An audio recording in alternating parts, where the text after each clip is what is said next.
Hi friends, इस video में हम बात करेंगे जेएसडब्ल्यू स्टील कंपनी के बारे में। एक्चुअली ये कमोडिटी साइकिल जिस हिसाब से मूव करता है, B it is steel, B it is copper, lead, in fact gold and silver.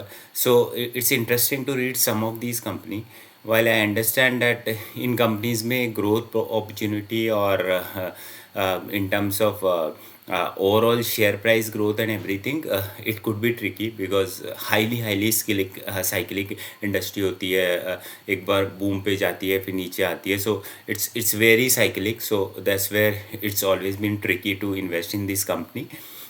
But it's a good idea to read these companies and get some insight around it. So that's the basic endeavor. I thought of reading the con call and understanding this company and just sharing those input. So just to start with, JSW Steel, basically they make the steel and iron product. So वही इनका major business है और उसके around they have sort of raw material source करने के लिए, iron ore source करने के लिए they have multiple mines जो कि इन्होंने government से ली हुई है on the lease. And coal के लिए भी, because then the second major raw material for them is coal. So coal की भी उन्होंने माइंस ले रखी है and that's where basically they do all this production of this.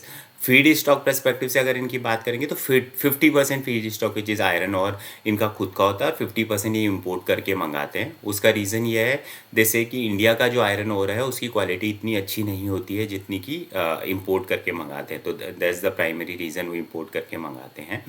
As far as business is concern, so business में दो तीन चीज़ें हैं. एक है कि one is they have done one strategic tie up with one of the Japanese company. The company's name is JFE steel Japan. So वहाँ पे they are doing JV wherein जो उनका एक भूषण स्टील का जो टोटल कंपनी था 50% stake उन्होंने उस जापानीज कंपनी को दे दिया है. तो उससे दे विल गेट सम और 38,000 crore rupee by doing this JV stake sale से. सो उससे उनकी बैलेंस शीट काफ़ी डिलीवरेज हो जाएगी. At the same time they will get the new technology and capability and everything. So वो उनके फ्यूचर ग्रोथ में और वैल्यू एडेड प्रोडक्ट बनाने में हेल्प करेगा. सो ये एक वो बहुत बड़ा strategy they say that they have implemented and that is going to help them in to future growth and everything. Second is they are doing capex in like anything. So just the overall number, they are going to invest 1 lakh crore in next 5 years. So in fact this year also probably they'll do around 30,000 crore kind of a capex in this year, and next 5 years में वो 1 lakh crore का capex करने वाले हैं, doing the putting the different plant and those kind of things. So that's where the growth initiatives are also completely aligned. They are putting the money and everything. Now considering it's a big capital intensive industry, so एक question जो हमेशा किसी के दिमाग में आता है कि अगर आप 1 लाख करोड़ रुपए लगाने वाले हो तो how your balance sheet will look like, कि आपके बैलेंस शीट की स्ट्रेंथ क्या रहेगी. तो उस पर मैनेजमेंट ने बोला कि एज वी स्पीक, मतलब Q3 के एंड पे जो उनका डेट का पोजीशन था वो कुछ 80,000 करोड़ था, जिसको वो बोलते हैं कि उनका डेट टू एबिटा बोलेंगे तो less 1, और सॉरी डेट टू इक्विटी बोलेंगे तो <1 और डेट टू एबिटा बोलेंगे तो <3. तो management was quite comfortable. And going forward also they said, well, while it is around 80,000 crore is at the Q3 end, and since they'll keep on investing 1 lakh crore which is like 5-year number, so मोटा मोटी 20 से 30,000 crore month year में आएगा. किसी year में 20,000 आएगा, किसी में 30,000 आएगा. तो उस पर्सपेक्टिव से they said yes, in some of the year it can go above 1 lakh crore, but they were very comfortable when it comes to come to financial prudence and everything. So that's where they were pretty comfortable when it comes to the overall debt position and balance sheet size and everything. जहाँ तक company के growth की बात करेंगे इस quarter के अंदर, सो किसी भी मैन्युफैक्चरिंग कंपनी में या देर आर 2 नंबर्स जो जनरली ट्रैक होता है. One is production and second is sales. Production is generally इसलिए ट्रैक होता है क्योंकि अगर आप प्रोड्यूस ही नहीं कर पाओगे तो वाइल इस क्वार्टर की सेल्स इम्पैक्ट नहीं हो, अगले साल क्वार्टर की तो हो ही जाएगी. So it's always been good idea to track दोनों number from any perspective. So अगर इनका प्रोडक्शन का नंबर देखेंगे तो Q3 में ओवरऑल उनका प्रोडक्शन 6% हुआ है, विच इज़ रीज़न बीइंग उनका एक प्लांट है कुछ विजयनगर करके, वहाँ वो प्लांट शट डाउन था. तो इस वजह से it was lower, but sales का number they said that it is around 11%. So just to give you a context, India का overall infrastructure and all those growth के perspective, it is assumed that there will be steel का requirement which will grow year after year 7%. So from that perspective, like they are going 1.5x of the industry demand and everything. From overall demand की कहाँ से ज़्यादा demand आ रही है, तो basically they said that there are two sector जहाँ पे मैक्सिमम डिमांड आ रही है. One is renewable sector and second is auto sector. So these two sectors are sort of helping them to do more demand. They are doing export to all these companies, something like US, Europe and all these things. दो चीज़ें हैं जो कि basically उनके business model को impact कर सकती है. In fact before coming to that, pricing की बात करें तो मैनेजमेंट कैपिटल से कि अभी जो स्टील का प्राइस आ रहा है वो मल्टीपल ईयर लो पे है. मतलब basically which give a indication कि अगर उनका वॉल्यूम ग्रोथ इसी तरीके से चलता रहा और प्राइस में बाउंस आ गया तो that is going to help them in terms of clocking the good EBITDA number, because pricing ultimately पूरा फ्लो थ्रू हो जाता है P&L में. So from that perspective they said कि when they were operating in October and November, and in fact first part of December as well, the EBITDA number was the pricing was multi-year low, but दिसंबर second half से plus जनवरी में price धीरे धीरे improve होने लग गया है.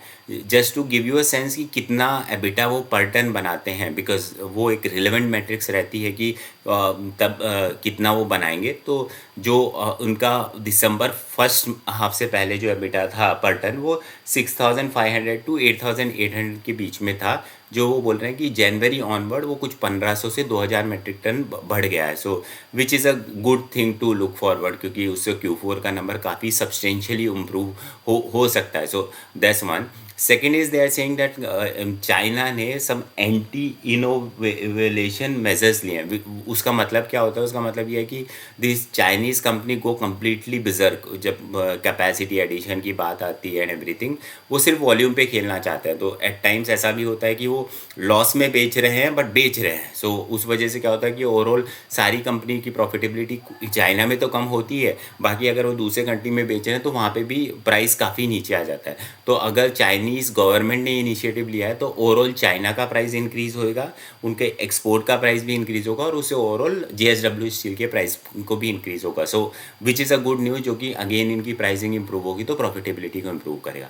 सेकेंड बिगर हेडविंड हम कह सकते हैं या जो चैलेंज बोल सकते हैं बिजनेस के लिए, वो ये है कि यूरोप की कंट्रीज़ ने एक नया प्रोविज़न लगाया है CBAM, जिसके अंदर दे आर सेइंग कि जो भी स्टील वहाँ पे यूज़ होगा वो उस पे जो कार्बन एमिशन का या जो कार्बन पॉइंट का वो मेज़रमेंट लेंगे, और अगर वो उसके अकॉर्डिंग नहीं है तो आइदर आप वहाँ पे एक्सपोर्ट नहीं कर सकते, या फिर आपने एक्सपोर्ट कर दिया तो जो भी डिफरेंशियल होगा इन टर्म्स ऑफ रिबेट और द प्राइसिंग एंड एवरीथिंग, वो आपको उस कंट्री को एज अ पेनल्टी देना पड़ेगा.